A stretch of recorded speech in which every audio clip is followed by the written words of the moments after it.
মহাকাব্যগুলির মধ্যে অন্যতম ছিল রামায়ণ।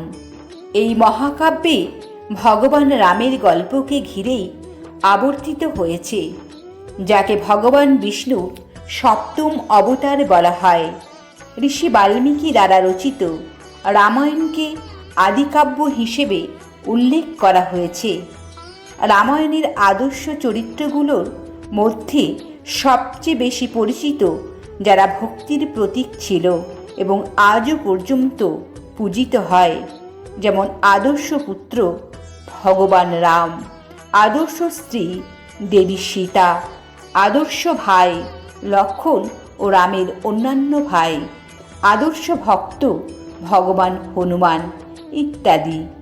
অন্যান্য চরিত্র ছাড়াও রামায়ণে নারীদের মানসিকভাবে চিত্রিত করা হয়েছে।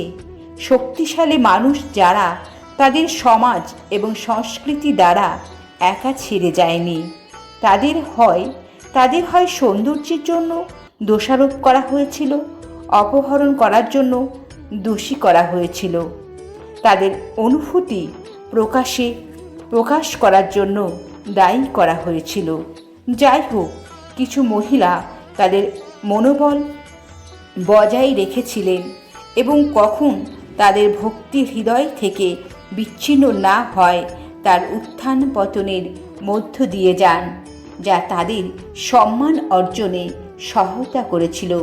সেই রকম রামায়ণের একজন অমীমাংসিত নায়িকা উর্মিলা দেবী, সীতার ছোট বোন, যিনি রাম ও সীতার বিয়ের একই দিনে লক্ষ্মণের সাথে বিয়ে করেছিলেন। রাজকুমারী উর্মিলা ছিলেন রাজা জনক ও রানী সুনন্দার জৈবিক কন্যা। উর্মিলা এমন একটি চরিত্র যা মহাকাব্যে সেইভাবে দেখানো হয়নি, তবে তিনি একজন মহান ব্যক্তিত্বের অধিকারী, যার ত্যাগ তাদের যাত্রা সফলভাবে সম্পূর্ণ করতে অগ্রণী চরিত্রদের সাহায্য করেছিল। উর্মিলার আত্মত্যাগ এতটাই চূড়ান্ত যে এর তুলনা করা যায় না, এমনকি বর্ণনাও করা অসম্ভব। তিনি সবচেয়ে অসুবিধার মধ্যে একজন ছিলেন, তবুও তিনি তার পথে আসা সমস্ত কিছু গ্রহণ করেছিলেন। উর্মিলা ও সীতার মতো নির্বাসনে তার স্বামীর সাথে যেতে চেয়েছিলেন, কিন্তু তাকে যেতে দেওয়া হয়নি।